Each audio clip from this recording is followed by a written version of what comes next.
So here are 7 World Series. I've given these World Series, these 7 time series, nicknames. They're an easy way to refer to them. And I've shown them in what I regard as a causal order. The so-called solar constant controls everything in terms of the planetary environment, but that human population is the second most important determinant of the other things that follow. There are the time series organized what I regard as a personal choice of causal information. So we're going to talk about each of those time series individually. Let's look at the first one, solar radiation, technically called total solar irradiation, which is the sunlight falling on the Earth. During the period 1901 to 2018, the University of Colorado Solar Radiation and Climate Experiment has actually compiled those data going back to 1610 using ice cores. And here's a cartoon that shows you what is being represented. Here is that time series. Now let's just spend a few minutes talking about what time series are. They are measurements made every year or made throughout the year and then averaged for the year. So all we're going to be looking at here is yearly data that represent what's going on for a given year from 1901 to the year 2018. Here's solar radiation. I've shown it in the previous slide as a bunch of points. And those of you with keen eyes for this kind of thing might have been able to detect, for those of you who know about the solar cycle, it's roughly an 11-year cycle that goes up and down between about 1360.5 watts per meter squared to 1362. So it looks like it's a great deal of variation, but if you measure it on a scale of 0, which is the sun totally out, which will happen in a few billion years or happened a few billion years ago, that variation is not very great. And this is a plot from the source of the data, which is Greg Kopp at the University of Colorado. But if you plot the so-called solar constant on a scale of 0 to 1500 watts, you can see that there's virtually no detectable variation. Most scientists conclude that that variation is probably not responsible for the kinds of accelerated change that we're seeing over the past couple of centuries. Human populations, global population measured in what I sometimes called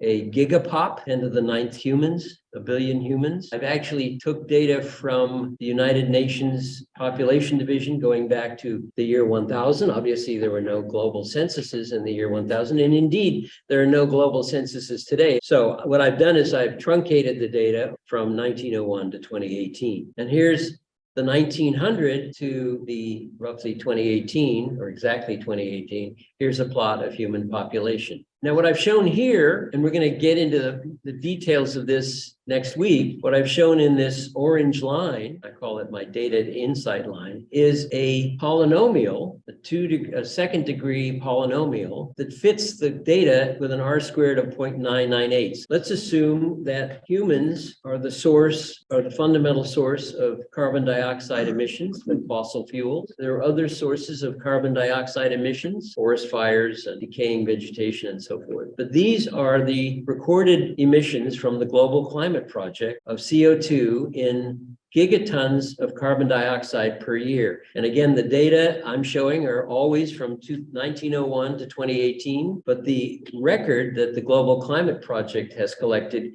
goes back 150 years beyond that. And I think they're now collecting it for 2021.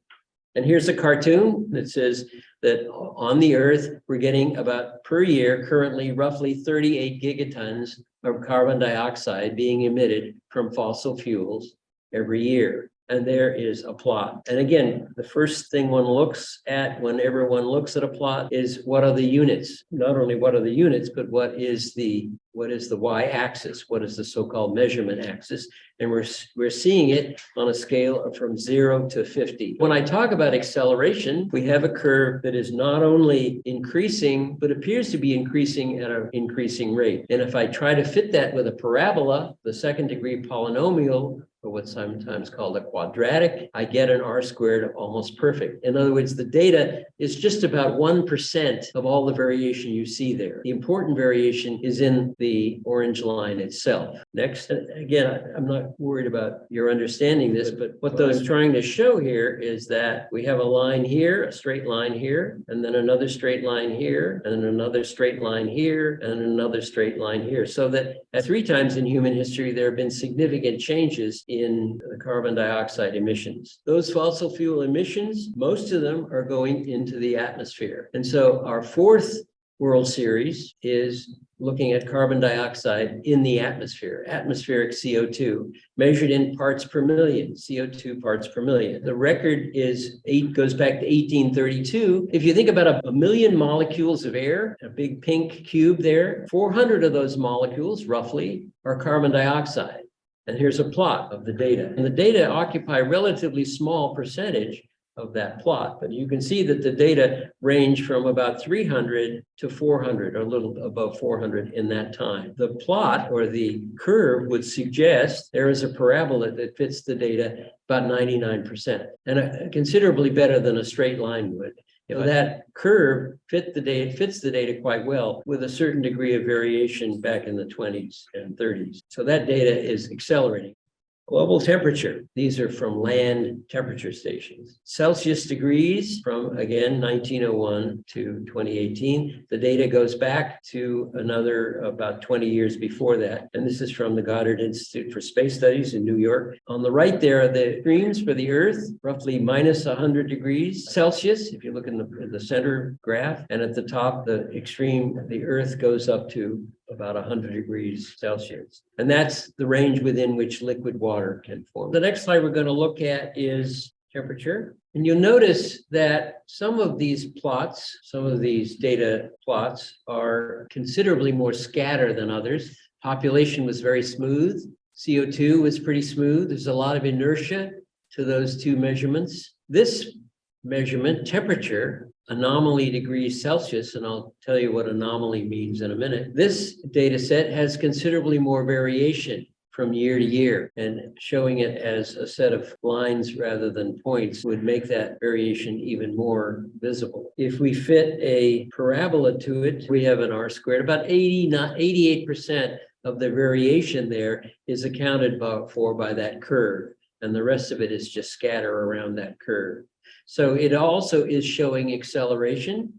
There's obviously an increase during the 40s, around 1940, 41, 42, and then it drops off again. But that parabolic increase has been reasonably steady throughout the 120-year period of the data set.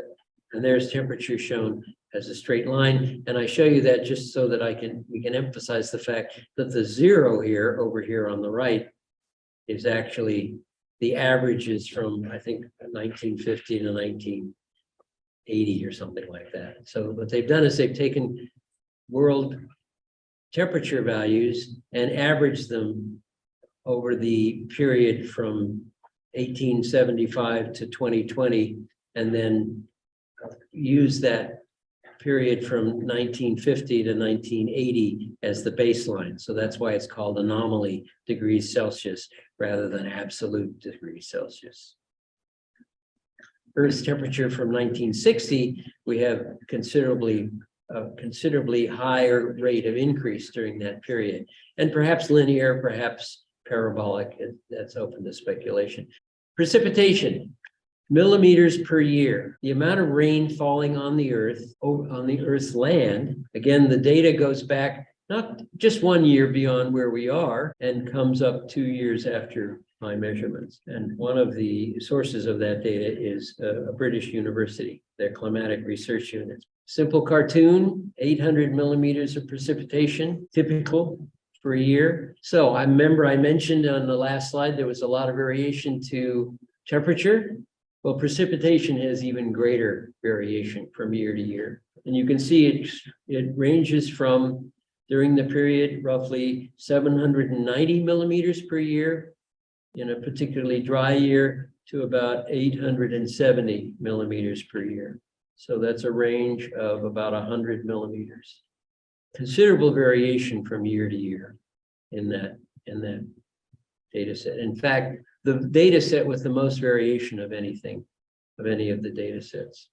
And there is a parabola, and the parabola has a slight downward curve, but really what we're seeing is a slight increase from during the period, but that r squared, which as you may remember from the previous slides, we were looking at r squareds of 0.8, 0.9, and now we're looking at an r squared of 0.18. So that line doesn't do a very good job of fitting the data. There's not a very great degree of increase from year to year or even during the century. And the last one we're looking at is global mean sea level, which again is an anomaly variable, just like temperature was. The data go back not much further than we've got them here. They're from the Caltech JPL. The reason they're from JPL is that Caltech, the NASA JPL, Jet Propulsion Laboratory, has administered satellites, and those satellites make measurements of sea level on the ocean, among other things.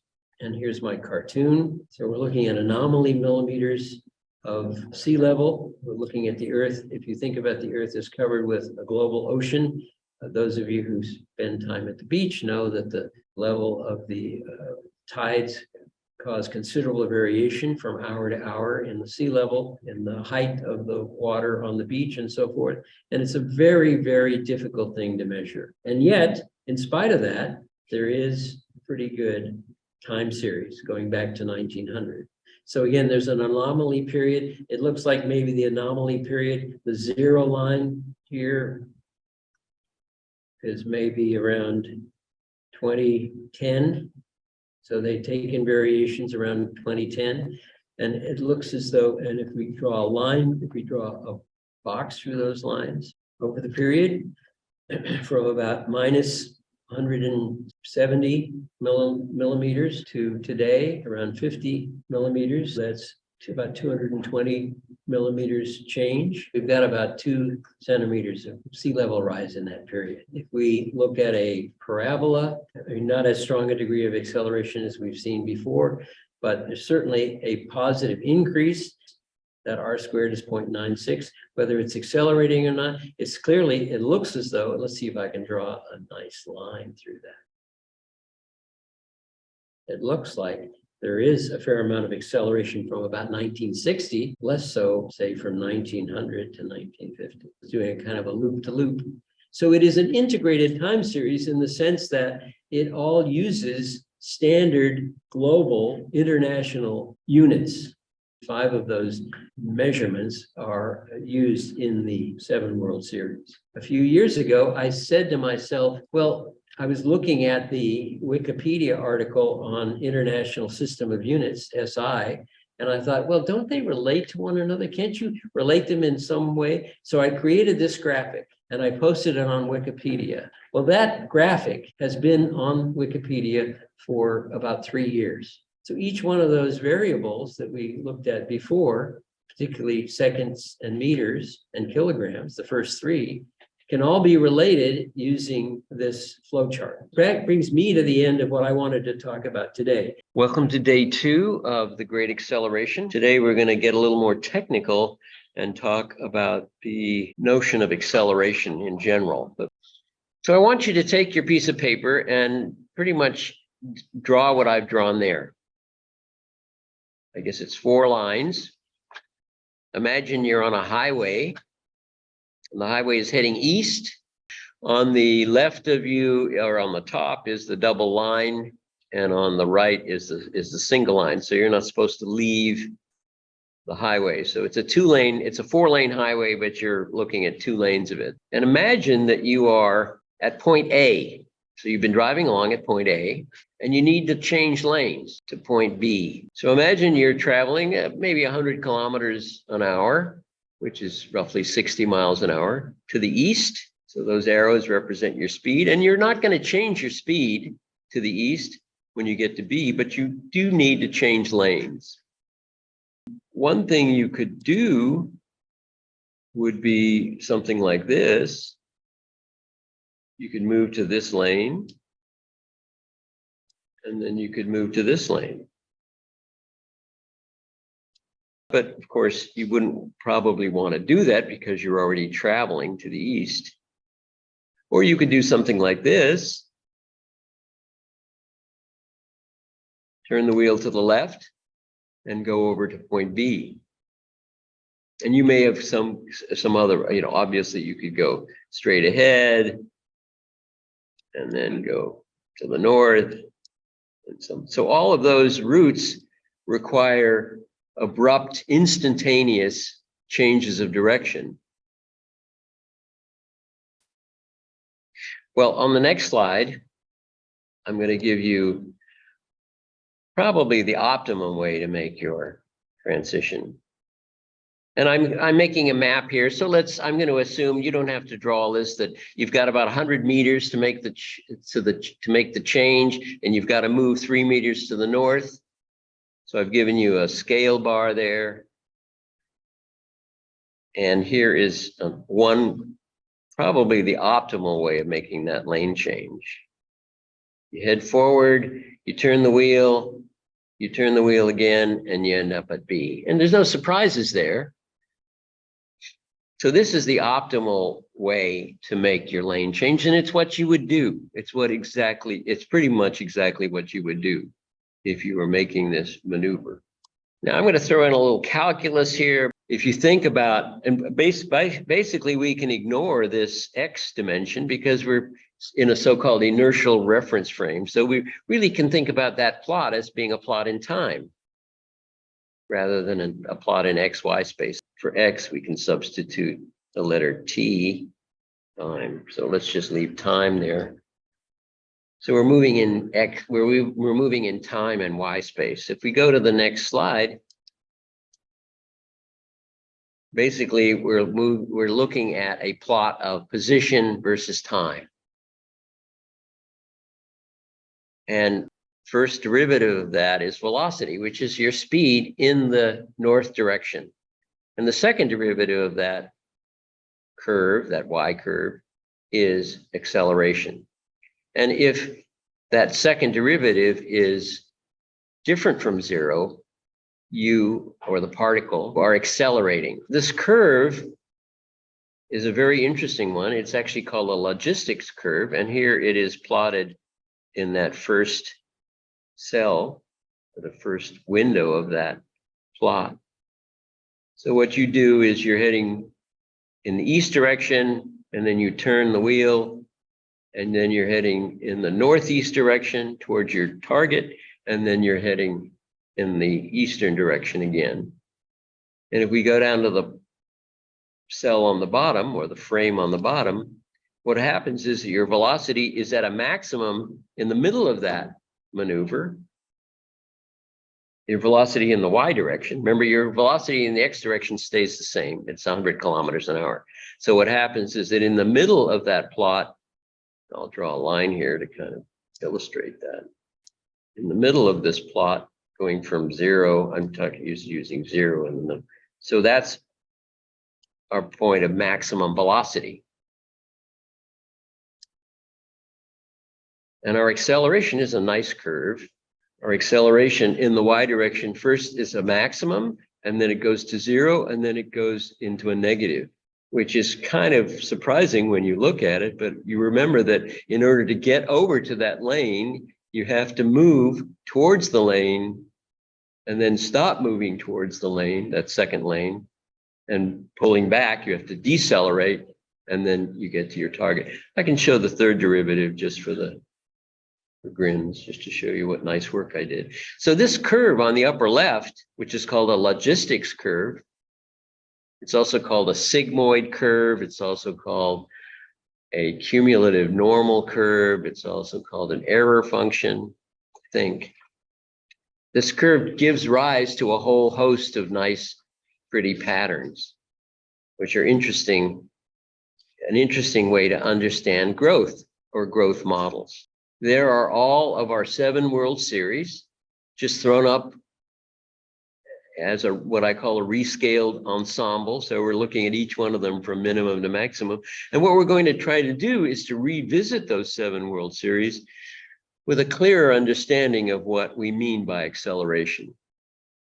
So we're going to try to make sense of those shapes in terms of simple models. So this is a constant curve. In other words, every value of Y is the same a constant value, no change. There's a linear curve, one that is steady, is going up with a constant slope. And the equation looks like this. Here's a parabola, a second degree polynomial. And here's an exponential curve, which looks a little like the parabola, but ultimately is much more rapid.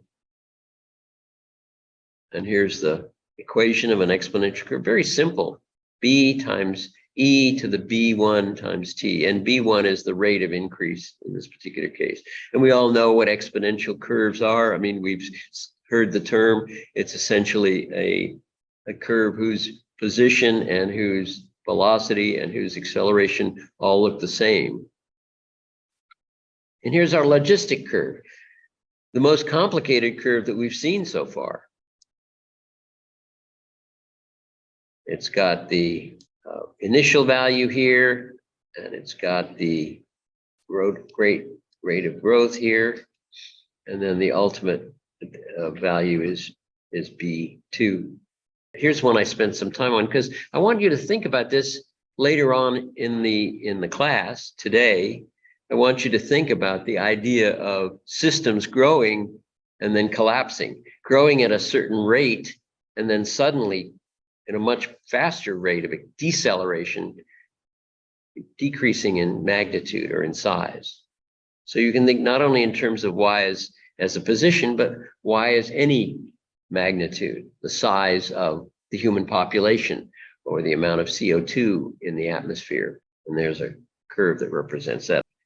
So here they all are, a so-called bestiary of all of the curves we've looked at. That is the palette that we have to select from in order to understand how things are changing. And there they are. Those are the curves that we use to understand growth in systems analysis. There's our linear curve, and then there's our parabolic curve. We've been using the parabolic curve, and we will use it next week to understand acceleration, because that is a curve that has constant acceleration. The acceleration stays the same at every point in time. And there are our four curves. So if you look at the top row, those are the time series we looked at earlier. And I've now organized them. I put precipitation and solar at the end. But you can see that each of those, and I'll make a box around them so we can highlight them. Each of those curves, population more so, but the first three have a very strong positive trend, CO2, temperature. They're all strongly positive. Precipitation and solar are much harder to characterize, much more noise there. And if we go down to the next row, we look at what the curve that's remaining when we remove that linear trend. So population has this kind of swooping curve, as does emissions, CO2, temperature, and to some extent, sea level. So that second row shows how much curve there is to those growth rates. So the data themselves are shown here on the top. They're really what we need to understand if we want to understand the 7 World Series. And the second row here tells us how much acceleration there is in the data. And it's really, the acceleration is confined particularly to those first 4, which, as I said, is the residual change after the linear trend is removed. We have 7 World Series. I've shown them there as 7 boxes. We can organize them just in terms of a linear causality, what causes what causes what, in 7 factorial ways. There's 21 different links between them, and I've shown those on the next slide. So here's what I call a radial system that shows how the sun affects emissions, CO2, certainly temperature, precipitation, sea level. So I regard that as a kind of a radial system of causality, with one thing being preeminent in its force on the other.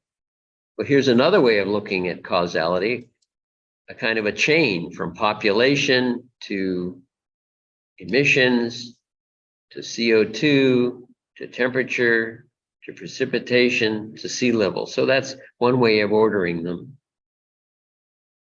Another way of ordering them, say population. People cause fossil fuel emissions. Fossil fuel emissions show up in the atmosphere. The atmosphere, via the greenhouse effect, causes increases in temperature. Increases in temperature and increases in the energy in the atmosphere increases in general as an increase on precipitation. It causes more evaporation and so forth. And obviously, the more precipitation you get, the more sea level rise you get. But you also have a direct link between temperature and sea level. As the world warms, you get ice sheets melting, and you get higher sea level. And then finally, we have a series of negative impacts. Emissions are not good for people. Temperature is, in general, not good for people. They experience heat stress. Precipitation is not good for people in the sense that it causes floods and tidal surges. Sea level is not good for people. It drowns them and it washes away their houses and so forth. And finally, solar energy in intense values is not good for people. And that's one of the reasons why the ozone hole was such an issue and remains an issue. I'd like to spend a few minutes talking about the references that I've used to inform myself in this discussion. An Intergovernmental Panel on Climate Change, IPCC, it's right there. This is their 2013 report. All right, so the first report was in 1990. It was about 500 pages. The report that formally came out a couple of weeks ago, the 2021 report, has been edited. So each 6 years that those reports have increased. So talk about the great acceleration. We're also seeing an acceleration in the amount of effort that's being put into understanding climate change. Another book that I used is a book which is now in its second edition called Global Catastrophic Risks. And here's my take on global catastrophic risk. On the left is nature, on the right is humans. So on the left are risks, astrological, risks from the sun, risks from the earth, earthquakes, volcanoes, and so forth. On the right are human risks, robotics, nanotechnologies, chemical pollution, nuclear war, artificial intelligence. And in the middle is the interface between human and nature. Nature, that humans are changing the atmosphere, the hydrosphere, the biosphere, and the land. That's my last slide. So we can adjourn. I declare these proceedings adjourned.